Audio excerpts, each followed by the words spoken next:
Cerita dimulai setelah sebelumnya Kang Jin Ho menelepon kepala Departemen Cha. Lalu, adegan beralih ke Yang Taesan yang baru selesai tampil di panggung. Terlihat Yang Taesan sedang minum bersama teman-temannya, dan di sana ada Kang Ahrin yang terlihat teler karena terlalu banyak minum. Memang kocak Kang Ahrin ini. Tak lama kemudian, seseorang datang ke tempat Yang Taesan dan teman-temannya berkumpul. Orang itu ternyata adalah Li Yerin. Yerin menyapa, "Halo Taesan, bagaimana kabarmu?" Yang Taesan yang terkejut menjawab, "Yerin Sunbae, kenapa kau ada di sini?" Sebelum Yang Taesan sempat melanjutkan, teman-temannya menyela, "Wah, siapa dia?" Li Yerin pun memperkenalkan diri, "Tahun lalu aku juga mahasiswa baru. Senang bertemu dengan kalian semua. Aku Li Yerin, mahasiswa tahun kedua." Teman-teman Yang Taesan tampak senang dan menjawab, "Wow senior, senang bertemu denganmu juga. Tapi senior, kau cantik sekali. Seperti artis." Li Yerin yang mendengar pujian itu tampak senang dan berkata, "Wah, kalian memang pandai memuji. Baiklah, ayo kita berteman mulai sekarang." "Baik, senior," jawab mereka dengan semangat. Namun, berbeda dengan teman-temannya, Yang Taesan tampak murung saat melihat Li Yerin. Teman-temannya lalu bertanya, "Senior, apakah kau datang untuk ikut minum juga?" Yerin menjawab, "Ya, kalau begitu, aku ingin mencoba segelas anggur yang dituangkan oleh juniorku. Ayo kita minum bersama." Li Yerin duduk mepet ke Yang Taesan, membuat Taesan cukup terkejut. Saat mereka duduk bersama, salah satu teman bertanya, "Sunbae, apakah kau mengenal Taesan?" Li Yerin menjawab, "Ya, kami dulu bersekolah di daerah yang sama." Yang Taesan juga menambahkan, "Dulu aku menyukai Sunbae ini dan mengikutinya kemana-mana." Mendengar itu, teman-teman Taesan pun terkejut, "Apa? Jangan-jangan ini cinta bertepuk sebelah tangan? Gila, luar biasa."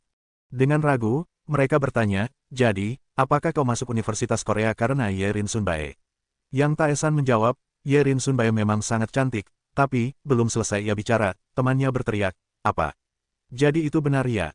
Yang Taesan buru-buru menyangkal, "Tidak, tidak. Sekarang tidak lagi. Dia hanyalah cinta masa laluku yang bertepuk sebelah tangan." Teman-temannya pun bertanya, "Benarkah?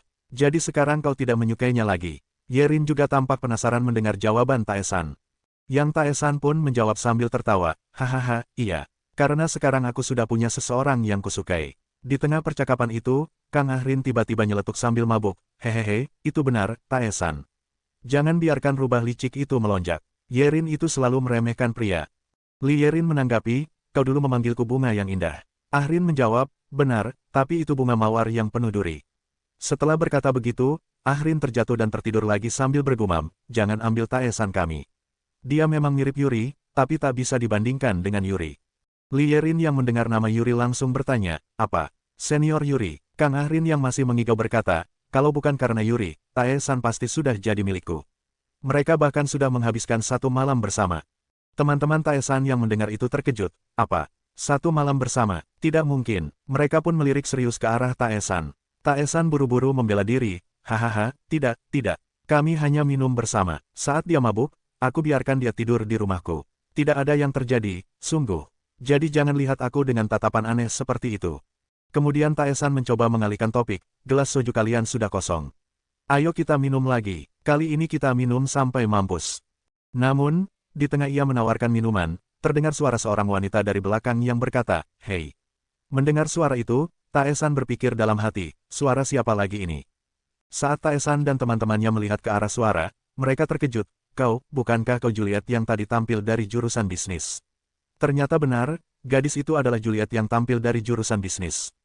Gadis itu memperkenalkan diri, "Halo, aku Yura, mahasiswi jurusan bisnis." Yang Taesan berkata, "Kau sangat hebat. Selama seminggu kau sudah mengerahkan keringat dan air mata untuk kompetisi ini. Itu cara bagus untuk cepat dikenal." Namun Yura menjawab dengan nada tajam, "Kau tak tahu seberapa keras aku berjuang. Setidaknya, aku tidak menggunakan girl group untuk memenangkan kompetisi dan mencemari kontes bakat yang murni untuk para mahasiswa. Mengandalkan dana suntikan, bukankah itu curang?" Yang Taesan hanya tersenyum, lalu berkata, "Aku sudah memikirkan dan memutuskannya sendiri soal itu. Itu adalah investasi dan modal murni yang aku miliki. Dan juga, gaun mahal serta aksesori mewah yang kau kenakan, apa kau pikir itu hanya disponsori oleh Fakultas Bisnis? Aku pikir, orang yang tidak merenungkan tindakannya sendiri sebelum mengkritik orang lain adalah salah satu bentuk kejahatan yang sebenarnya." Taesan mengatakan itu sambil menatap serius ke arah Yura. Yura pun akhirnya menyerah dan berkata, "Baiklah, kali ini aku akan mengaku kalah. Tapi tidak untuk lain kali." Di sisi lain, Li Yerin mencoba ikut campur dan menegur Yura. "Hei, kau mahasiswa baru jurusan bisnis, bukankah agak aneh kau datang ke fakultas hukum hanya untuk mengatakan itu? Namun Yura menjawab, jangan marah begitu, senior. Aku tidak suka dengan gayamu yang sok-sokan baik seperti itu. Li Yerin tampak tidak menyangka juniornya akan berkata seperti itu padanya. Di tengah keterkejutan Yerin, Yura kembali berkata pada Taesan, Yang Taesan, ayo kita minum-minum bersama lain kali. Aku punya firasat kalau kita akan sering bertemu di masa depan. Taesan, tunggulah saat perkuliahan sudah dimulai. Kemudian, adegan berpindah ke daerah pegunungan es yang bersalju. Terlihat para member FUB sedang bermain seluncuran di salju gunung. Yang Taesan dan manajer Wang ikut menemani mereka. Melihat para member yang bersikap seperti anak kecil, manajer Wang berkata, anak kecil tetaplah anak kecil. Taesan tersenyum dan menjawab, kau pasti sudah mengalami waktu yang sulit, iya. Manajer Wang mengangguk, iya. Sebelum debut, kita harus bekerja sangat keras untuk mendapatkan kesempatan. Dan setelah debut, kita harus bekerja seperti orang gila untuk bertahan hidup dalam industri ini. Daya saingnya sangat tinggi, lebih dari industri lainnya. Taesan hanya tersenyum mendengar curhatan manajer Wang, lalu berkata, aku sudah memesankan tempat untuk kalian menginap. Istirahatlah dengan baik dan pulanglah besok. Manajer Wang menjawab, ah ya, terima kasih. Hal-hal yang tidak biasa dilakukan oleh perusahaan, kau melakukannya semua. Apa ini karena kau menyukai So Aryun? Taesan menjawab sambil tertawa, ya, soalnya dia imut dan sangat bersemangat. Manajer Wang menatap aneh dan berkata, jawaban itu tidak sesuai dengan usiamu. Ngomong-ngomong, apa kau benar-benar baru berusia 20 tahun? Taesan menjawab, iya, benar. Aku masih 20 tahun. Manajer Wang berkata, tapi kenapa kau terlihat tak asing? Rasanya seperti aku sedang berbicara dengan temanku dari wajib militer. Di tengah percakapan itu, Taesan bertanya, bukankah kalian sedang mempersiapkan album kedua? Manajer Wang menjawab, apa? Album kedua? Ah iya, tapi perusahaan menolak untuk berinvestasi. Taesan terkejut, wah, benarkah? Memangnya kenapa? Manajer Wang menjelaskan, aku juga merasa aneh. Sepertinya direktur dan bos sedang merencanakan sesuatu. Taesan berkata, apa? Bagaimana bisa? Bukankah pendapatan FUB sangat bagus? Manajer Wang mengangguk, aku juga berpikir seperti itu. Tapi sepertinya bos tidak melihatnya seperti itu. Taesan mulai merasa ada yang aneh dan berkata, kalau manajer Wang yang jadi pemiliknya, hal seperti ini tidak akan terjadi, kan? Manajer Wang menjawab, tentu saja tidak, karena aku berbeda dari mereka. Melihat manajer Wang masih tampak merenung, Taesan bertanya, apa masih ada masalah lain? Manajer Wang menjawab, ya. Sebenarnya di masa lalu, para bos mengambil semua anak-anak yang gagal, lalu menggabungkan mereka. Aku tidak tahu apa tujuannya, tapi aku punya firasat buruk tentang itu. Namun waktu itu, aku hanya bisa diam saja karena aku juga sudah memakan apa yang mereka makan. Kami harus bertahan hidup dalam waktu yang lama. Saat itu, tidak banyak idol yang bisa membantu perusahaan menghasilkan uang, dan mereka semua pernah dimaki-maki oleh para bos dengan sangat kasar. Mendengar itu, Taesan berpikir dalam hati, wah, lihatlah ini. Padahal aku hanya memancing sedikit, tapi jawabannya luar biasa. Manajer Wang tidak tahu kalau dia sedang diwawancarai untuk pekerjaan ini. Taesan tersenyum dan berkata, aku memang tidak tahu soal itu. Tapi, apakah kau pernah mendengar bahwa perusahaan telah dijual? Manajer Wang terkejut, apa yang kau katakan barusan? Perusahaan telah dijual. Direktur yang terlihat terkejut mendengar ucapan Yang Taesan yang mengatakan bahwa KNB Entertainment dikabarkan telah dijual. Manajer Wang pun langsung menanggapi dengan wajah kebingungan, apa maksudmu? Bagaimana bisa? Yang Taesan menjelaskan bahwa ia mendengar ada investor baru yang masuk ke perusahaan. Manajer Wang lalu bertanya, apa kau mengenal investor itu? Dan Taesan menjawab, ya, sepertinya aku mengenalnya. Ia menambahkan bahwa jika perusahaan benar-benar dijual, banyak orang akan terdampak karena semua ini baru akan dimulai. Mendengar hal itu, manajer Wang menjadi panik. Ia berkata, kalau begitu, aku harus segera menemui istriku dan meminta bantuannya. Anak-anak ini sangat berbakat, aku tidak bisa membiarkan mereka terlantar begitu saja. Andai saja aku yang menjadi bos, aku pasti akan melindungi mereka semua. Taesan, dalam hati, mengingat kembali bahwa sejak tahun 2020, KNB Entertainment sudah mulai merambah dunia hiburan. Namun, saat itu perusahaan belum dapat diterima dengan baik karena direktur dan perwakilannya dikenal sebagai sekumpulan orang yang bermasalah. Ia berpikir, jika saat ini manajer Wang memiliki cukup dana, pasti ia ingin membeli perusahaan tersebut. Sementara itu, mereka berdua masih duduk dan menyaksikan para member FOB yang tengah bersenang-senang bermain seluncuran di salju, tanpa tahu bahwa ada masalah besar yang akan segera menghampiri. Melihat kegembiraan anak-anak itu, manajer Wang berucap, aku berjanji akan menjaga mereka. Anak-anak bertalenta ini sudah kuanggap seperti keluargaku sendiri. Sisi Orion, salah satu member FOB, bersama rekan-rekannya memanggil Taesan dan manajer Wang dari atas salju. Oi, kalian. Ayo kemari dan bermain bersama. Adegan pun berpindah ke keramaian kota Seoul. Terlihat Yang Taesan sedang berjalan-jalan bersama si Yuri. Si Yuri bertanya, kau minum cukup banyak tadi malam. Kau baik-baik saja? Taesan menjawab santai, aku baik-baik saja. Aku merasa biasa saja, kok. Wah, ternyata kau kuat juga minum-minumnya, kata si Yuri. Ia lalu menyadari bahwa Taesan dari tadi tersenyum sendiri, dan bertanya, tapi kenapa kau terus tersenyum? Taesan menjawab, tidak. Aku hanya merasa sangat berterima kasih padamu. Kau telah membuatku jadi lebih menarik. Ia pun menunjuk ke arah orang-orang di sekeliling mereka. Ternyata, banyak orang memperhatikan mereka berdua karena penampilan mereka yang menarik, si Yuri yang cantik dan Yang Taesan yang tampan. Taesan melanjutkan, lihatlah mereka. Karena kamu, orang-orang mulai memperhatikanku. Ia lalu berkata, serahkan saja tasmu, biar aku yang bawa, dengan tujuan tersembunyi agar bisa bergandengan tangan dengan si Yuri. Saat tangannya memegang tangan si Yuri, Taesan berkata, tanganmu dingin, ya.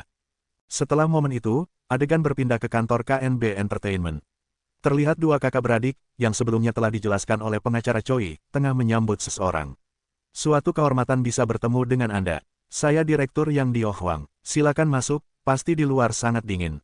Orang yang mereka sambut ternyata adalah Dong Seong. Mulai sekarang, kita akan menyebut Yang Dio Hwang sebagai direktur yang untuk mempermudah. Dong Seong berkata, aku lebih menyukai tempat yang tenang. Apakah tempat ini aman? Direktur yang tertawa dan menjawab, haha, Anda bisa memastikannya sendiri. Lalu adegan kembali ke Yang Taesan dan si Yuri yang masih bergandengan tangan. Taesan berkata, kalau kau merasa tidak nyaman, kau boleh melepaskan tanganmu. Ia menambahkan, tapi kalau kita tetap bergandengan seperti ini, orang-orang akan semakin memperhatikan kita. Malu-malu, si Yuri menjawab, apa yang kau bicarakan, Taesan? Jangan-jangan kau ini playboy? Iya. Ia melanjutkan, kemarin Arin bilang padaku, ada mahasiswi cantik tahun kedua dari Fakultas Hukum yang menyukaimu, bahkan mahasiswi baru dari Fakultas Bisnis juga tertarik padamu. Taesan hanya tersenyum dan berkata, si Yuri Sunbae, menurutku semua orang bebas menyukaiku, kan? Dengan terbata-bata, si Yuri menjawab, itu benar. Namun sebelum si Yuri bisa melanjutkan ucapannya, Taesan memotong dan berkata lagi, Arin Sunbae waktu itu sedang mabuk dan meluapkan isi hatinya. Ia berharap aku akan menyerah pada si Yuri Sunbae dan memilih untuk bersamanya. Kaget, si Yuri bertanya, apa benar Arin Sunbae mengatakan itu? Taesan menjawab, sekuntum bunga bisa menarik banyak serangga, tapi itu bukan kesalahan bunganya. Sekarang kau mengerti maksudku, kan? Si Yuri pun mengiyakan, itu memang masuk akal. Tapi, sebelum ia sempat menyelesaikan kalimatnya lagi, Taesan kembali memotong dengan kata-kata manis yang dia pelajari dari sang guru playboy Casanova. Ia berkata, wanita tidak suka jika dianggap sedang patah hati. Begitupun pria, walaupun kita dekat, kita harus tetap dalam batas wajar. Mendengar itu, si Yuri tersipu dan berkata, ya ampun, kata-katamu manis sekali. Aku yakin kau pasti seorang playboy, benar-benar yakin. Namun di tengah obrolan mereka yang semakin akrab, tiba-tiba Taesan menerima telepon dari seseorang yang belum diketahui identitasnya. Orang itu memberi kabar mengejutkan. Taesan, ada masalah besar. Jang Taesan tampak panik setelah menerima panggilan misterius. Sementara itu, adegan berpindah kembali ke kantor KMB Entertainment. Di sana, direktur yang tengah menjelaskan sistem keamanan perusahaan kepada Dong Seong. Keamanan di sini sangat ketat. Ada penjaga di setiap pintu dan tidak ada CCTV, jadi Anda tak perlu khawatir, ucapnya. Dong Seong tampak terkesan. Keamanannya cukup menjanjikan. Perusahaan ini kelihatannya bagus, katanya. Direktur yang tersenyum sambil menjawab, hahaha, sebenarnya masih banyak kekurangan yang harus Anda urus, bosku. Namun dalam hati, ia menyimpan penghinaan, dasar bajingan kecil. Kau pikir kau siapa? Sebaliknya, Dong Seong berpikir, sepertinya aku mulai menyukainya. Direktur Yang, mari kita bekerja sama ke depannya. Direktur Yang pun membungkuk, terima kasih, bos. Saya akan melakukan yang terbaik. Namun niatnya tak semurni itu. Dalam hati ia berkata, selamat datang di mulut harimau, bocah sial. Setibanya di dalam, Dong Seong terkejut melihat aula ruangan yang mewah. Wow, Direktur Yang, kau benar-benar pria yang cerdas, pujinya. Hahaha, terima kasih, jawab sang direktur dengan senyum licik. Dong Seong kemudian bertanya, lalu, di mana dia sekarang? Dia ada di ruangan terakhir di ujung sana. Sedang duduk dengan nyaman menunggu Anda, jawab direktur Yang sambil tersenyum cabul. Apakah dia sudah bersih? Tanya Dong Seong. Tentu saja, belum ada yang menyentuhnya. Anda bisa memeriksanya sendiri. Silakan masuk dan nikmati waktu Anda. Saya akan menunggu di luar, jawab sang direktur. Dong Seong masuk ke ruangan itu dengan wajah penuh harap. Dan benar saja, di sana tampak Sisi Orion, menunggunya di dalam kamar yang dihiasi taburan bunga mawar merah, layaknya suasana romantis di hotel. Wajahnya terlihat gugup. Ia mengenakan pakaian yang cukup menggoda, seolah siap untuk sebuah adegan intim. Melihat itu, otak mesum Dong Seong langsung bereaksi, ya ampun, dia sangat seksi. Di tempat lain, Jang Taesan terlihat ngebut menuju lokasi. Ia tampaknya sudah mengetahui niat Dong Seong. Dengan penuh amarah, ia berteriak, Dong Seong. Dasar bajingan, jika kau berani menyentuh sisi Orion sedikit saja, aku akan mencarimu dan mencabik-cabikmu hingga ke ubun-ubun. Beberapa saat kemudian, Jang Taesan tiba di depan gedung KMB Entertainment. Di sana, banyak penjaga berjaga di depan pintu. Pasti ini tempatnya, batin Jang Taesan. Salah satu penjaga berkata, tetap fokus. Kalau terjadi sesuatu, kita bisa dalam masalah besar. Tiba-tiba, mereka melihat seseorang berjalan mendekat, berpakaian serba hitam. Siapa dia? Hei, siapa kau? Kau tak diizinkan masuk, seru para penjaga. Dengan tatapan tajam dan suara tegas, Jang Taesan menjawab, minggir jika kalian tidak ingin terluka. Tentu saja, para penjaga tersinggung. Apa kau mau mati? Kau tidak mengerti bahasa manusia, iya. Pergilah, dasar brengsek. Namun, sebelum mereka sempat bereaksi lebih jauh, Jang Taesan menyerang mereka secepat kilat. Para penjaga terpental, darah muncrat dari mulut mereka, membuat suasana di depan gedung kacau balau. Yang Taesan menghajar para penjaga hingga babak belur dengan sangat cepat demi menyelamatkan Saeryeon. Sementara itu, Oh Dong Seok terlihat sedang menyapa Saeryeon yang terkejut dengan kemunculannya. Siapa kau? Tanya Saeryeon. Dong Seok menjawab dengan senyum cabul, ini aku. Pria yang sangat mencintaimu. Apa? Tapi kenapa kau di sini? Kau bukan Taesan, ucap Saeryeon panik. Ternyata, Saeryeon sedang dibohongi oleh Direktur Yang. Ia diberitahu bahwa Yang Taesan yang akan datang. Namun kenyataannya, justru orang asing seperti Oh Dong Seok yang muncul. Dengan niat cabul, Dong Seok mulai menyentuh Saeryeon dan berkata, apa jangan-jangan Yang Taesan sudah menidurimu? Iya. Dengan tatapan menjijikkan, Dong Seok semakin berani merabat tubuh Saeryeon. Seperti yang kuduga dari tubuh seorang idol, halus dan lembut, gumamnya. Tindakan Dong Seok itu mengejutkan dan membuat Saeryeon ketakutan. Ia segera mendorong Dong Seok sekuat tenaga dan berteriak, lepaskan aku. Spontan, Dong Seok menjadi murka. Dasar pelacur, hardiknya sambil menamparkan Saeryeon hingga terjatuh ke kasur. Dengan nada marah, Dong Seok melanjutkan, awalnya aku ingin menyentuhmu dengan lembut, tapi kau berani mendorongku. Aku berubah pikiran, akan kujinakkan kau dengan cara kasar. Saeryeon mulai menangis, menyebut nama Yang Taesan, berharap ia datang menyelamatkannya. Sementara itu, adegan pencabulan Dong Seok ternyata sedang direkam melalui kamera tersembunyi dan ditonton oleh direktur yang bersama adiknya. Kemungkinan besar, mereka bermaksud memeras Dong Seok. Melihat tindakan keji Dong Seok, keduanya berkomentar. Lihat dia, sama kasarnya dengan ayahnya. Benar, bocah itu memang bajingan, sahut yang lain sambil tertawa. Namun, saat mereka tengah asyik menonton, tiba-tiba seseorang muncul dari belakang mereka dan tanpa basa-basi menghajar mereka. Siapa kau? Pekik Direktur Yang, sebelum menerima pukulan telak dari Yang Taesan hingga terjungkal seperti atraksi jungkir balik. Adik direktur yang hanya bisa melongo dan berkeringat dingin, apa-apaan ini? Batinnya. Tak lama kemudian, ia pun ikut menerima pukulan keras dari Taesan yang berkata, aku bertanya padamu. Apa kau menikmati semua ini? Keduanya tersungkur di lantai, meringis kesakitan.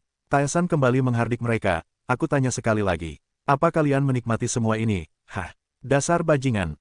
Dengan amarah yang membara, Taesan mencekik mereka sambil berkata, sampah seperti kalian memang harus disingkirkan dari dunia ini. Saat mereka kesulitan bernapas, salah satunya sempat berkata, siapa sebenarnya kau? Taesan menjawab dingin, aku adalah malaikat maut. Cekikannya semakin kuat hingga mereka merintih hebat. Mulai sekarang, kehidupan sehari-hari kalian tidak akan berbeda dengan neraka, ucap Taesan. Akhirnya, Direktur Yang dan adiknya pingsan. Taesan lalu melihat ke layar, menyadari bahwa Dong Seok hampir memperkosa Saeryeon. Amarahnya memuncak, raut wajahnya menegang, pembuluh darah di pelipisnya pun tampak jelas. Dong Seok, kau bajingan sialan, aku akan membunuhmu, keparat. Teriak Taesan dengan penuh kemarahan, disertai notifikasi yang muncul, Anda telah memperoleh Dark Point. Mulai sekarang, Dewa Jahat akan mengikuti Anda. Sementara itu, Saeryeon menggigil ketakutan dan memanggil nama Taesan. Ia bertanya dengan suara lirih, kenapa kau melakukan ini? Dong Seok, dengan senyum cabulnya, menjawab, menangislah selagi kau bisa. Kau pikir si bodoh Taesan akan datang menyelamatkanmu? Lucu sekali, mulai sekarang, kau akan menjadi milikku. Lalu, Dong Seok merobek baju Saeryeon secara paksa, membuatnya hanya bisa menutupi tubuhnya dengan selimut. Dong Seok naik ke atas kasur, wajahnya semakin cabul, matanya membelalak liar. Tolong, teriak Saeryeon, diam, bodoh, aku bahkan belum menyentuhmu, bentak Dong Seok. Namun, sesaat kemudian, suara berat memanggil, oh Dong Seok, dasar bajingan keparat. Dong Seok panik, siapa? Cepat tunjukkan dirimu. Sae Ryeon yang mendengar suara itu mulai berlinang air mata dan bergumam, suara ini, mungkinkah? Tiba-tiba, sebuah tangan menghantam pintu dan merobeknya, lalu langsung mencekik Dong Seok. Suara itu kembali terdengar. Kenapa banyak sekali orang yang tidak pantas menjadi manusia di dunia ini? Bajingan sialan, berani-beraninya kau mencuri sesuatu yang bukan milikmu. Dan yang paling menjijikkan, orang-orang seperti kalian selalu bisa membenarkan tindakan kotornya. Dunia ini memang tidak adil, tapi itu bukan alasan untukmu bertindak bejat. Orang itu adalah Yang Taesan. Sembari Yang Taesan mencekik Dong Seong dengan sangat kuat, pria itu pun mulai kesulitan bernapas. Taesan mendekatkan wajahnya ke Dong Seong dan berkata dengan dingin. Jika kau ingin mencuri atau bersaing untuk sesuatu, setidaknya tutupilah dengan sempurna. Batas antara kebaikan dan keburukan itu hanya setipis kertas. Bukankah menurutmu begitu, oh Dong Seong? Dengan sisa tenaganya, Dong Seong berusaha melepaskan diri dari cekikan Yang Taesan sambil berkata. Uang, jika kau mengampuniku, aku akan memberimu uang. Taesan menyipitkan matanya. Uang, memangnya berapa banyak yang ingin kau tawarkan? Sambil menggeliat kesakitan, Dong Seong menjawab. 100 juta, aku akan memberimu 100 juta won. Yang Taesan mendesis. Apa, nyawamu semurah itu? Sebagai anak dari konglomerat grup ANA, salah satu dari 3 besar perusahaan terkaya di negara ini, apa kau hanya bisa menawarkan sebanyak itu? Terdesak, Dong Seong pun berkata dengan terputus-putus. Baiklah, kalau begitu, 1 miliar. Aku akan memberimu 1 miliar won. Jadi tolong, lepaskan aku. Katanya sembari tubuhnya gemetar dan wajahnya basah oleh air mata. Tanpa berkata-kata, Yang Taesan melempar Dong Seong ke lantai sambil berkata dingin. Lupakan saja soal uang, pikirkan saja hal lain. Dong Seong yang terlepas dari cekikan merasa sedikit lega, lalu terbatuk-batuk keras. Namun, sebelum dia sempat menenangkan diri, Yang Taesan melemparkan sesuatu ke arahnya. Saat Dong Seong melihat benda itu, matanya membelalak obat-obatan terlarang. Itu adalah narkoba favoritmu, bukan? Kata Taesan sambil menatap tajam. Makanlah, habiskan semuanya sekaligus. Jika kau melakukannya, aku akan melepaskanmu. Dong Seong gemetar ketakutan dan memohon. Taesan, maafkan aku mengaku salah. Tolong, lepaskan aku. Taesan menjawab, ayolah, itu narkoba berkualitas tinggi. Masa kau tak mau, telan semuanya, seperti ini. Lalu dengan paksa, ia menyumpalkan semua pil itu ke mulut Dong Seong. Setelah kejadian itu, sebuah postingan di media sosial viral di seluruh Korea. Anak dari konglomerat grup ANA terlihat menari-nari telanjang di pinggir jalan seperti orang gila. Ya, itu adalah Dong Seong. Ia terlihat seperti orang tak waras, hingga akhirnya ditangkap oleh polisi. Komentar netizen pun penuh cemoohan, mengatakan bahwa dia sudah kehilangan akal. Adegan kemudian berpindah ke kantor pusat grup ANA. Dalam sebuah ruangan, para staf terdiam ketakutan mendengar suara amarah dari dalam. Di dalam ruangan itu, ayah Dong Seong, pemilik grup ANA, mengamuk sambil memecahkan pot bunga dengan tongkat golfnya. Bajingan sialan, berapa banyak narkoba yang sudah dia telan? Dan di mana dia sekarang? Bentaknya. Ia kemudian menatap salah satu bawahannya dan bertanya dengan nada mengancam. Siapa bajingan yang memberikan narkoba itu pada anakku? Bawahannya menjawab, mereka dari KNB Entertainment, Pak. Saya takut narkobanya dibawa ke sana. Apa, ada yang membawanya? Maaf, Pak, sudah terlambat. Mereka sudah dibawa ke kantor polisi. Apa, mereka ditangkap juga karena narkoba? Bawahannya menunduk. Tidak hanya itu, Pak, mereka juga ditangkap karena pelanggaran kepercayaan, penggelapan dana, dan terkait kasus bunuh diri seorang idol wanita di masa lalu. Mendengar itu, ayah Dong Seong terlihat syok. Seolah menyadari keterlibatan anaknya dalam masalah yang lebih besar, ia berkata dengan kesal.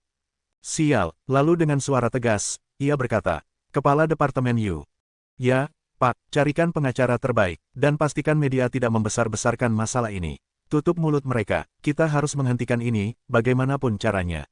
Siap, Pak, jawab Kepala Departemen Yu dengan sigap. Dan juga, hubungi orang itu. Aku harus bertemu dengannya, kosongkan jadwalku untuk hari ini. Kemudian, adegan berpindah ke tempat yang Taesan berada. Ia sedang membaca artikel di website kampus, yang membahas skandal Dong Seong. Dalam kolom komentar, banyak orang mendesak agar Dong Seong dikeluarkan dari kampus. Melihat itu, Taesan tersenyum puas. Hahaha, selamat tinggal, Dong Seong. Kudengar kau berlari telanjang sambil berteriak di malam hari. Mulai sekarang, kau akan selalu dikenang sebagai aib di negara ini. Sementara itu, Seo Yeon, yang telah kembali ke rumah, terlihat tertidur lelap. Semua rekaman CCTV di tempat kejadian juga telah dihapus. Bos dan adiknya berharap masalah ini tak menjadi lebih besar, dan bahwa pihak-pihak yang terlibat bisa segera ditindak sebelum semuanya tak terkendali. Namun kekuatan mereka kemungkinan besar akan melemah seiring berjalannya waktu. Tidak mungkin bagi mereka untuk terus bergerak secepat itu secara berkelanjutan, tidak seperti diriku. Pada akhirnya, mereka bahkan tidak akan bisa berjalan tanpa memakai popok. Mereka mungkin masih hidup, tapi aku telah membuatnya nyaris mustahil bagi mereka untuk benar-benar bertahan. Yang membuatku penasaran adalah, aku menerima notifikasi bahwa aku mendapatkan Dark Karma Point. Ini adalah pertama kalinya aku menerima poin semacam itu. Aku jadi bertanya-tanya, sebenarnya seberapa banyak Dark Karma Point yang sudah kumiliki. Meski begitu, menerima Dark Karma Point bukanlah akhir dari segalanya. Aku tetap akan mencabut semuanya hingga ke akar-akarnya, pikir Yang Tesan dalam hati. Kemudian, adegan berpindah, menampilkan pemandangan kota di sekitar kantor pusat Hotel Pelton yang terletak di Virginia. Seorang pria tua yang duduk di meja terlihat berbicara dengan bawahannya. Apa kalian masih belum menemukannya? Siapa sebenarnya yang membeli saham kita? Tanyanya dengan nada kesal. Bawahannya menjawab, kita membeli sekitar 20% dari private equity fund bernama Union, dan sepertinya kita juga melakukan pembelian dari beberapa private fund lain secara bersamaan. Jadi, saya tidak bisa menemukan siapa pembelinya secara pasti, Pak. Pria tua itu pun bertanya, apa kau sudah menghubungi Union? Beritahu mereka kalau kita bersedia membelinya dengan harga 2 kali lipat dari harga pembelian mereka. Sembari mengebrak meja, ia melanjutkan dengan marah, bagaimana bisa kau menyerahkan semua saham kita tanpa memberitahuku terlebih dahulu? Aku belum pernah menerima pukulan sebesar ini seumur hidupku. Arison, apa menurutmu masuk akal jika saham senilai 10 miliar dolar dibeli hanya dengan 3 miliar dolar? Pemegang saham mayoritas hotel ini telah berubah. Sial, aku tidak bisa berbisnis seperti orang bodoh hanya untuk mendapatkan hasil seburuk ini. Arison menjawab dengan hati-hati, tapi, Pak, saya menemukan sesuatu. Sepertinya hal ini berkaitan dengan Korea Selatan. Korea Selatan, apa yang terjadi di negara kecil itu? Tanya si pria tua dengan curiga. Sejak menjadi pemegang saham mayoritas, Union mengubah protokol kepemilikan mereka untuk memenuhi persyaratan dari seseorang di Korea. Rupanya, sebuah perusahaan investasi dari Korea memiliki 1% saham di Union, dan karena struktur private equity, kita tidak bisa melacak siapa pemilik sebenarnya, jelas Arison. Sudahlah, lupakan saja, yang penting temukan siapa dia sekarang juga, tegas pria tua itu, dan berikan lebih banyak uang pada Hillary, kalau kita perlu melibatkan kekuatan pemerintah. Baik, Pak, akan saya urus, jawab Arison. Si pria tua itu menggenggam dokumen di mejanya dengan keras. Kita mungkin belum tahu siapa dia, tapi jika dia mencoba makan gratis di sini, aku akan membunuhnya. Aku akan mencopot topengnya dan melemparkannya ke gurun. Adegan kembali berpindah. Di kantor Yang Tesan, ia terlihat sedang melakukan panggilan video dengan Robert. Robert, bersiaplah untuk melakukan short selling. Aku sudah mengirimkan datanya untuk hari ini. Target kita, grup ANA di Korea, perintah Yang Tesan. Robert bertanya, sampai sejauh mana saya harus bertindak, bos? Lakukan sampai tahap akuisisi manajemen. Aku ingin ini selesai secepat mungkin, jawab Yang Tesan tegas. Saya mengerti, bos. Saya akan segera mulai. Tapi sebelumnya, saya ingin melaporkan sesuatu. Perusahaan kita yang menangani Pelton telah dihubungi. Namun sebelum Robert sempat menyelesaikan laporannya, Yang Tesan memotong, soal itu ya. Tentang pengembalian saham, kan? Iya, bos, mereka berniat membeli kembali dengan harga yang sangat bagus. Beritahu mereka kalau kita tidak tertarik dengan manajemen. Buat semuanya transparan dan adil. Laporkan status usaha kepada para pemegang saham. Katakan pada mereka bahwa mereka dapat mengelola sisanya sendiri, ujar Yang Tesan dengan tenang. Dalam hatinya, Yang Tesan tertawa puas, hahaha, bajingan-bajingan itu mulai tak sabar, ya. Padahal aku belum benar-benar memulai. Robert mengangguk, baik, bos, saya akan menyampaikan pesan Anda kepada mereka. Bagus, aku serahkan semuanya padamu, Robert. Baik, bos, saya akan mengabari Anda nanti. Silakan istirahat. Setelah panggilan video berakhir, Yang Tesan berdiri menatap keluar jendela kota dari kantornya. Dalam hatinya, ia berkata dengan dingin, aku akan mengubahmu menjadi pelayanku, Dong Seong, bahkan jika kau dilahirkan kembali. Selanjutnya, Yang Tesan memanggil seseorang. Silakan duduk dulu, manajer uang. Baiklah, jawab manajer uang sambil duduk. Apa kau bingung dengan panggilanku yang tiba-tiba ini? Tanya Yang Tesan. Haha, iya, apakah ini semacam lelucon? Jawab manajer uang, sedikit kikuk. Yang Tesan lalu berkata, CEO dan Direktur KNB Entertainment telah ditangkap. Apa kau sudah tahu? Manajer uang menjawab sambil tertawa ringan, ya, aku tahu. Tapi aku tidak tahu siapa pelakunya. Sepertinya mereka adalah musuh dari KNB. Aku yang melakukannya, jawab Yang Tesan singkat. Manajer uang terkejut. Apa maksudnya? Jika benar dia pelakunya, siapa sebenarnya orang ini? Pikirnya dalam hati. Namun sebelum ia sempat berpikir lebih jauh, Yang Tesan berkata, CEO uang, aku berharap mulai sekarang aku bisa bekerja sama denganmu. Terkejut, Manajer uang bertanya, maaf, apa barusan kau memanggilku CEO? Ya, jawab Yang Taesan, kau telah terpilih sebagai CEO baru MTS Entertainment. Manajer uang terlihat sangat terkejut mendengar ucapan Yang Taesan bahwa dirinya kini diangkat sebagai CEO dari MTS Entertainment. Dengan tenang, Yang Taesan berkata, Manajer uang, apa kau masih ingat apa yang pernah kau katakan baru-baru ini? Manajer uang menjawab, maaf, aku lupa, memangnya apa yang aku katakan? Yang Taesan pun tersenyum dan mengingatkan, kau pernah berjanji akan menjadi CEO yang baik. Mendengar ucapan itu, manajer uang langsung teringat percakapan mereka saat berada di Resort Sky saat ia berjanji demikian. Kemudian Yang Taesan melanjutkan, gelombang halayu akan memberi kita hadiah yang tak terbayangkan. Gelombang itu akan menjadi merek dagang, dan K-pop akan menjadi fenomena global yang baru. Jadi mulai sekarang, tolong jangan pernah berubah pikiran. Gelombang halayu atau halayu wave merujuk pada meningkatnya popularitas global budaya Korea Selatan seperti K-pop dan K-drama. Mendengar itu, manajer uang hanya bisa terdiam, terkejut tanpa mampu berkata apa-apa. Adegan pun berpindah, terlihat secangkir kopi dihidangkan, dan seseorang berkata, industri hiburan memang menghasilkan banyak uang. Anak yang katanya tetanggamu itu, si Seo Orion, kau menyukainya, bukan? Orang yang berbicara tersebut ternyata adalah pengacara Jo, yang sedang mengobrol santai sambil menyeruput kopi bersama Yang Taesan. Dalam hati, Yang Taesan berkata bahwa semua sudah ia selesaikan dengan rapi lewat pengacara Sampo. Ekspresi wajah pengacara Jo pun terlihat lebih santai dan lega. Yang Taesan lalu berkata, aku sudah menganggapmu seperti saudaraku sendiri, jadi aku hanya ingin melindungimu. Ia kemudian memberitahukan rencananya, aku akan mengambil alih seluruh firma hukum. Ucapan ini cukup mengejutkan bagi pengacara Jo. Apa, mengambil alih semua firma hukum? Ya, jawab Yang Taesan santai. Beritahu mereka, aku akan memberikan 100 miliar won untuk penjual pertama, dan 90 miliar untuk penjual kedua. Sambil tersenyum tak bercahaya, pengacara Jo berkata, wow, 100 miliar won. Kau mengatakannya seolah itu hal kecil. Yang Taesan menggoda, apa itu terlalu mahal? Kalau begitu, bagaimana dengan 50 miliar? Lupakan saja, kau hanya perlu menjalankan perintahku.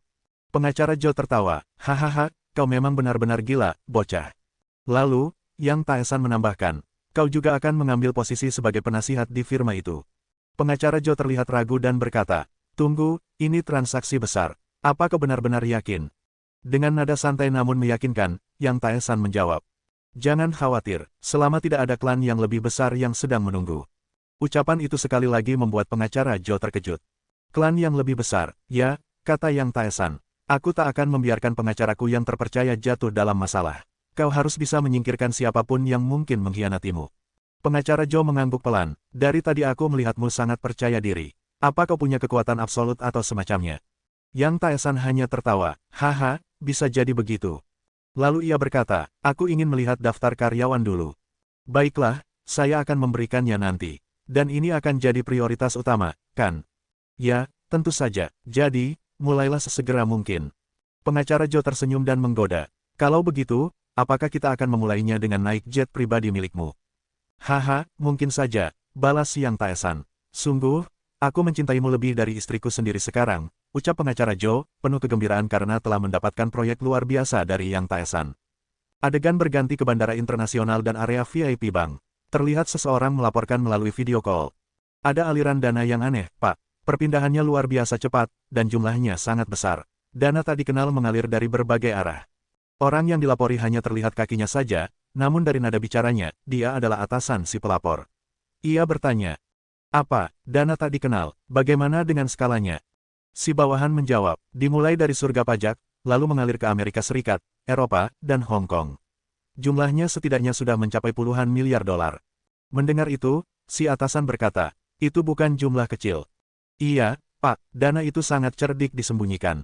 Kami tidak bisa mengidentifikasinya. Mereka menggunakan bentuk private equity fund dan melalui berbagai jalur. Kami sudah mencoba melacak transaksi mereka, tapi gagal. Begitu ya, aku mengerti. Iya, Pak, haruskah kita melaporkannya di rapat dan memeriksa jejak transaksi mereka? Manajer uang terlihat terkejut. Haruskah kita melaporkannya ke rapat dan melacak jejak mereka? Atasan menjawab, tidak perlu. Kita bersabar, itu uang besar, jadi kita awasi dulu. Jangan bergerak, kita harus tetap tersembunyi. Bawahan menjawab, baik Pak, dimengerti. Dalam hatinya, atasan itu berpikir, ini saat yang krusial. Dunia akan tersadar saat anak-anak ini larut dalam kemenangan mereka. Saat itulah kita menjatuhkan mereka. Aku sudah kebal dengan penghinaan 100 tahun ini. Ia lalu memerintahkan, hubungi para penjaga altar. Temukan alirannya secara hati-hati. Baik Pak, jawab bawahan. Saya akan ikuti perintah Anda. Atasan menambahkan, aku akan berada di Korea Selatan sementara waktu. Hubungi aku melalui panggilan terenkripsi. Dimengerti, Pak. Sang atasan kembali merenung sambil menatap keluar jendela. Hari-hari ketika kucing hitam dan putih kalah dari tikus telah berakhir. Tak banyak waktu tersisa, demi sang kaisar.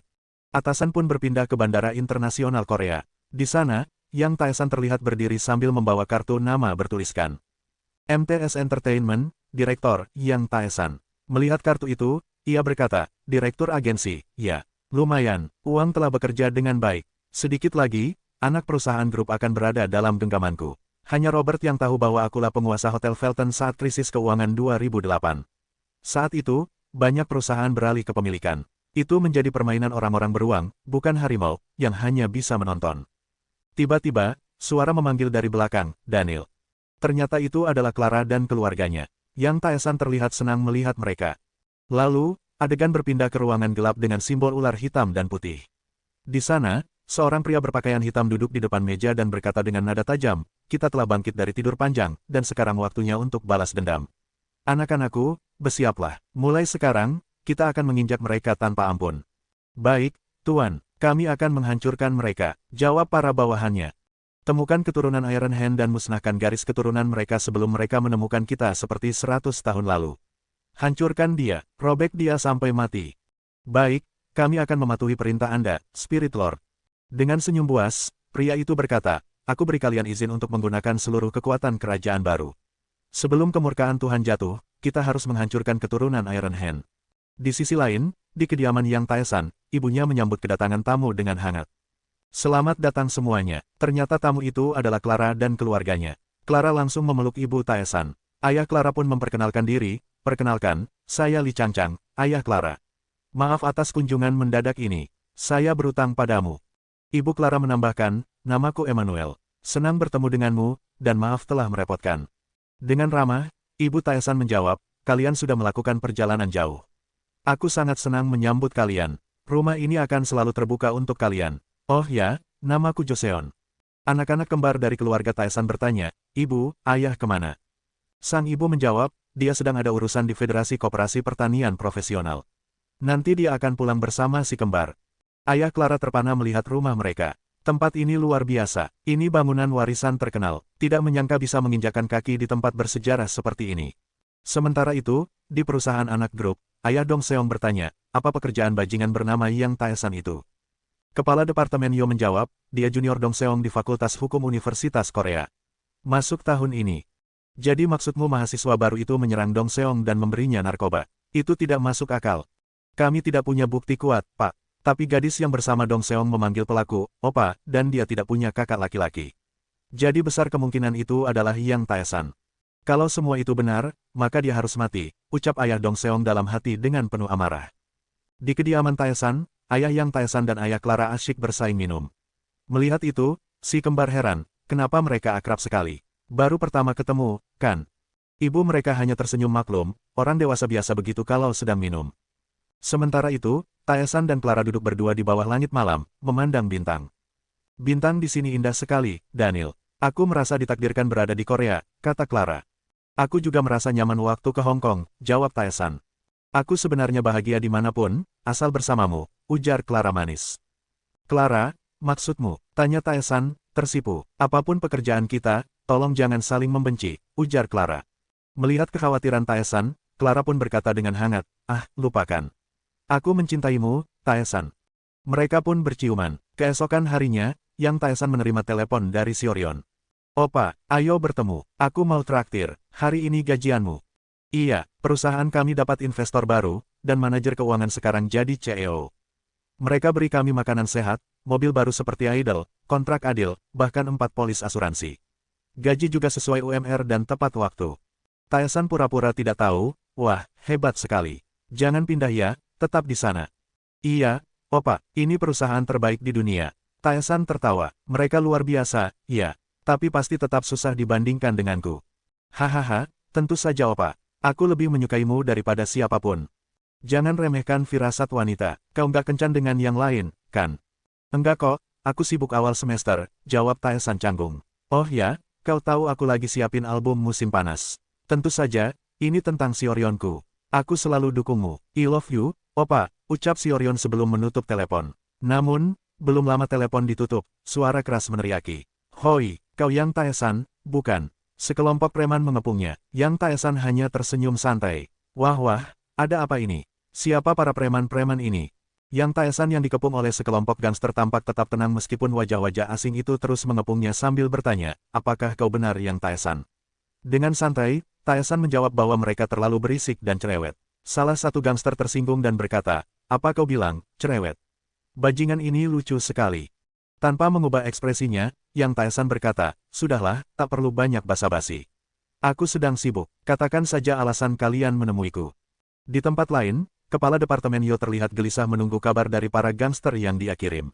Kenapa mereka lama sekali? Ini mulai menggangguku. Apa susahnya mengalahkan satu orang? Gumamnya kesal. Kembali ke tempat Yang Taesan, ternyata ia berhasil menghajar semua gangster yang mengepungnya seorang diri. Inilah alasan kenapa tak ada kabar dari mereka. Gangster yang tersisa pun terkejut, apa-apaan orang ini? Dengan senyum menyeringai, Taesan berkata, ups, maaf. Aku tak bisa mengontrol kekuatanku. Tanpa banyak omong, ia langsung menyerang sisa gangster yang ketakutan. Pergilah ke rumah sakit dan renungkan perbuatan kalian, katanya sambil terus menghajar mereka dengan teknik bertarung yang ia pelajari dari dimensi para dewa. Ia tampak puas karena akhirnya bisa mengaplikasikan ilmunya itu. Salah satu gangster yang masih sadar berkata, siapa sebenarnya dia? Dia mengalahkan puluhan orang dengan mudah. Yang Taesan menanggapi dengan tenang, kalian tadi sudah memanggil namaku, kan? Iya, aku Yang Taesan. Sementara itu, Kepala Departemen Yo akhirnya menerima telepon dari nomor yang ia kira milik pemimpin gangster, Wang. Ia langsung bertanya, kenapa lama sekali? Apa sesulit itu mengalahkan satu orang? CEO sedang menunggu. Namun suara di seberang bukan suara Wang, melainkan suara asing yang berkata, jadi CEO-mu sedang menungguku. Ya Tuhan, Tuan Yo. Kepala Departemen Yo terkejut, siapa ini? Aku lupa memperkenalkan diri. Namaku Yang Taesan, jawab Taesan dengan nada tenang. Aku ingin tahu kenapa kalian mengincarku tanpa alasan jelas. Kalau ini karena Dong Seong, seharusnya kalian tahu dia mengonsumsi narkoba miliknya sendiri. Itu tak ada hubungannya denganku. Dan aku juga tidak cukup pintar untuk menyembunyikan sesuatu. Kamera memperlihatkan tubuh-tubuh gangster tergeletak di lantai, bersimbah darah. Kepala Departemen Yo panik dan berkata, apa yang kau katakan? Di mana pemimpin Wang? Berikan teleponnya. Taesan menjawab, oh, kau bicara tentang pemilik ponsel ini. Untuk saat ini, kepalanya sedikit rusak. Dia sedang terbaring di lantai. Hanya aku yang masih berdiri di sini. Kepala Departemen Yo murka, bajingan kau. Taesan membalas dengan tegas, tutup mulutmu dan dengarkan baik-baik. Jika kau main-main lagi denganku, aku akan mengunggah semua bukti. Aku sudah merekam semua kejadian ini. Aku bisa melakukan apa saja, tak peduli seberapa kuat backingmu. Jika kau cerdas, kau tahu bagian tubuh mana yang harus kau lindungi. Ia lalu menambahkan, oh ya, karena kau bagian dari grup itu, kau seharusnya tahu.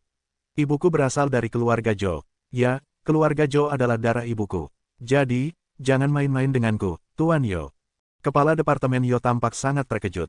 Dalam hati, ia berkata, keluarga Jo. Kalau begitu, apakah dia tidak mungkin? Beberapa waktu kemudian, di kantor perusahaan Yang Taesan, seseorang datang dan bertanya, kenapa Anda menelpon saya pagi-pagi begini, Tuan Taesan? Taesan menjawab, bukankah hari ini kita akan menandatangani kontrak? Ternyata, Yang Taesan sedang melakukan video call dengan pengacaranya, pengacara Ju.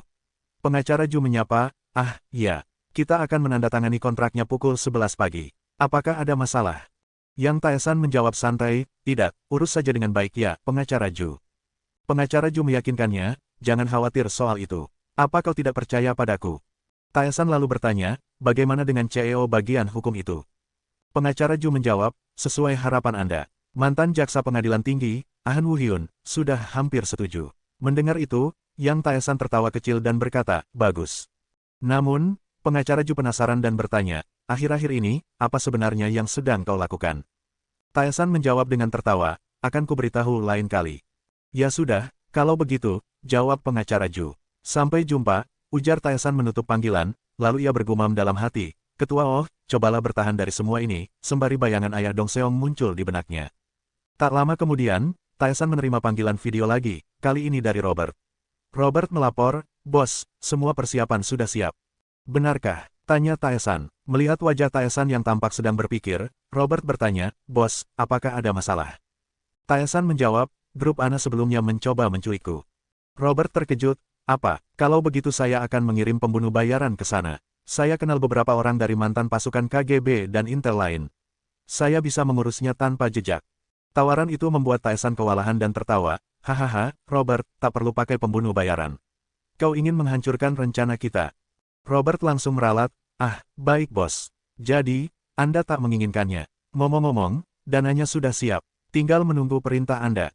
Bagus, kau mempersiapkannya dengan baik. Ayo kita mulai sekarang, ucap Taesan. Robert mengonfirmasi, dimengerti. Saya akan pastikan semuanya berjalan lancar. Taesan menambahkan, keluarkan semuanya dalam satu kali tembakan, agar mereka tak bisa menghindar. Gigit leher mereka dan kalahkan. Robert tersenyum, tanpa Anda ucapkan, itu sudah keahlian saya. Aku percayakan semua ini padamu, Robert, kata Taesan. Dalam hati, ia berkata, Ketua Oh, mulai besok dan seterusnya, kau akan menderita. Sementara itu, di kantor pusat grup ANA, terdengar suara seseorang berteriak, apa? Apa itu benar? Kau yakin dia adik kandung Ketua Joe?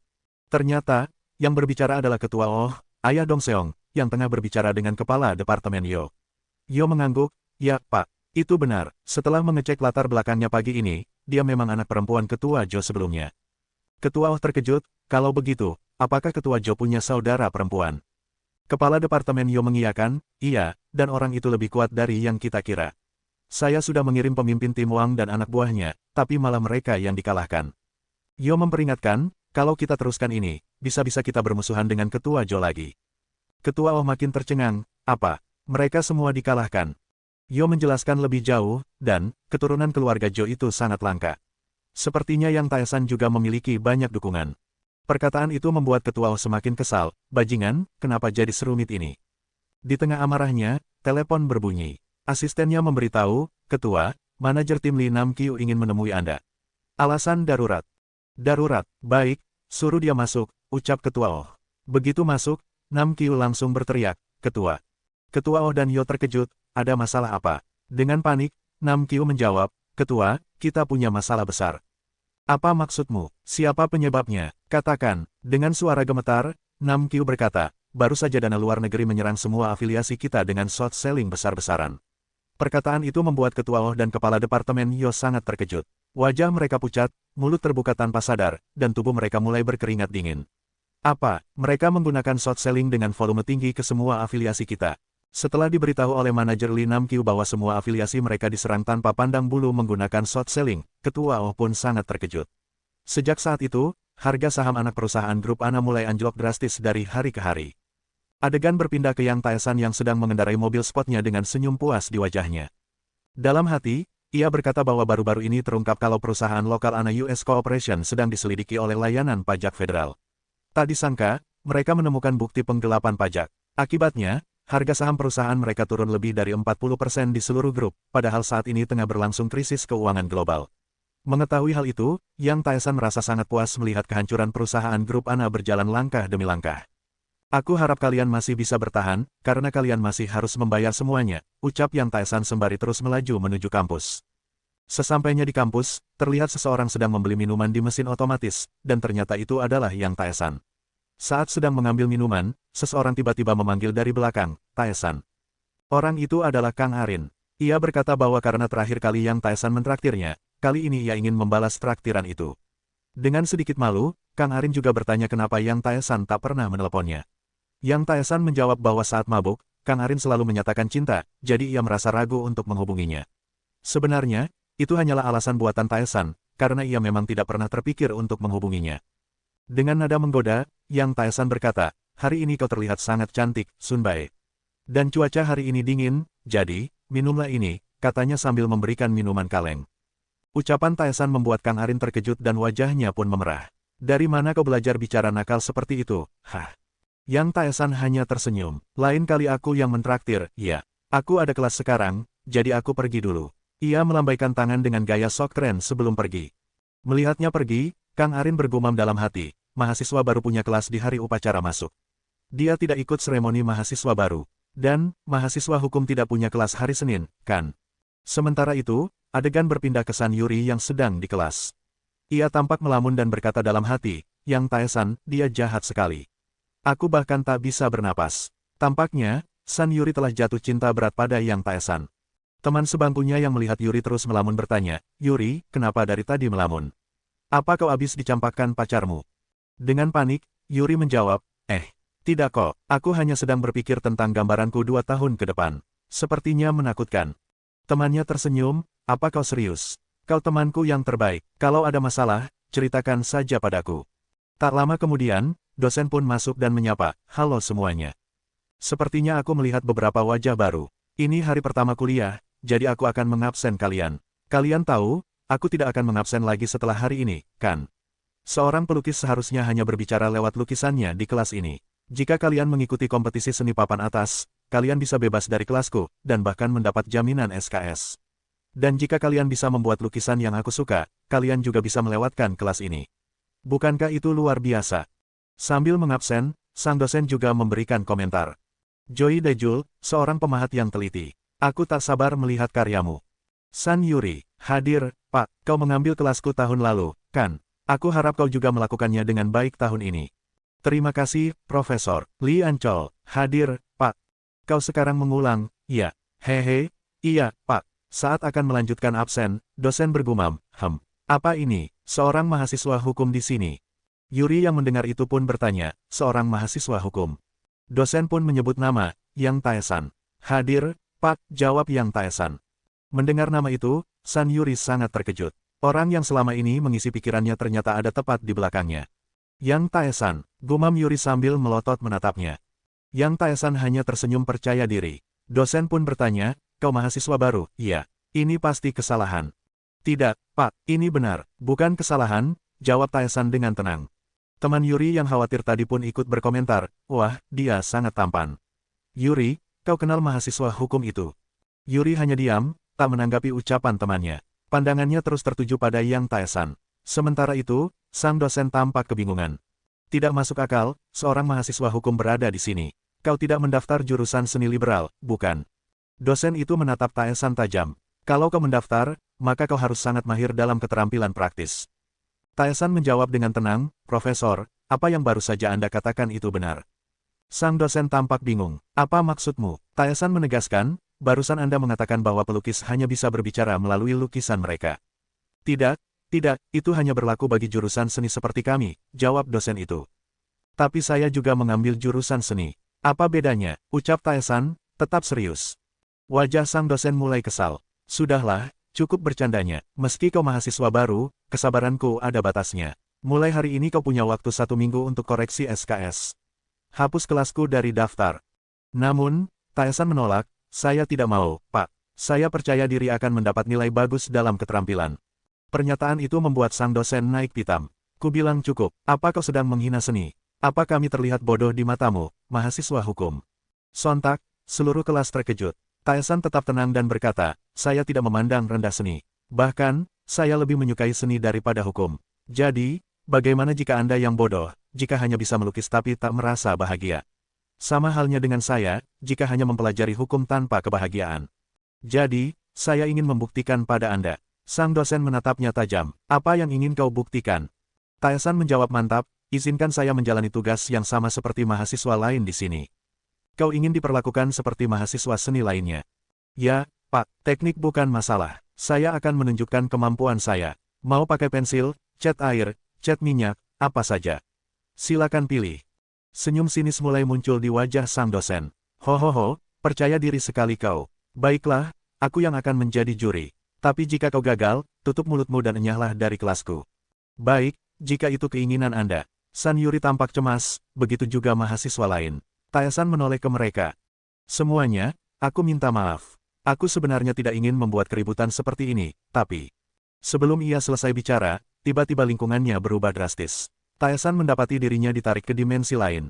Di depannya muncul seseorang misterius. Anda siapa? Tanya Taesan. Aku adalah pamanmu, sang Master of Art, jawab orang itu. Paman, mungkinkah Anda leluhurku? Orang itu menjawab kesal, kenapa kau cerewet sekali? Meski kau tinggal di tempat terpencil seperti ini, kau tetap berbagi darah yang sama. Dalam hati, Taesan kebingungan.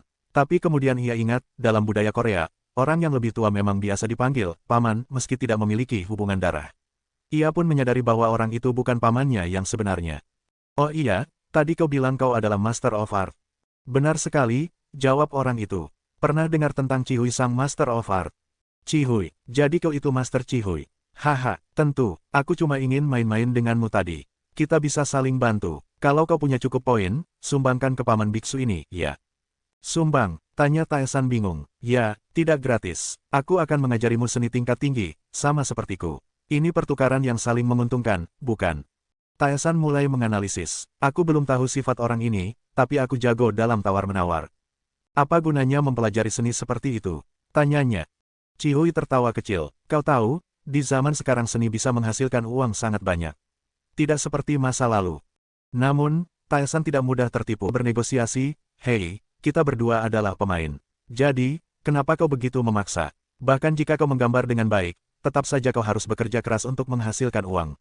Lagi pula, aku sudah punya banyak uang. Jadi, aku tidak membutuhkan penghasilan dari lukisanmu. Ucapan santai Taesan itu membuat Cihui kesal. Hei, bermurah hatilah sedikit. Kau sangat pelit. Mungkin kalau kau jadi bakso pun tetap dicap pelit. Tiba-tiba, beberapa orang datang memanggil Cihui, ketua. Kenapa kalian baru datang? Bentak Cihui. Maaf, butuh waktu lama untuk isi ulang.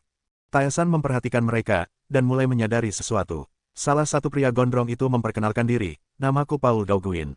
Mendengar nama itu, Taesan sangat terkejut. Paul Gauguin adalah pelukis pos-impresionis terkenal.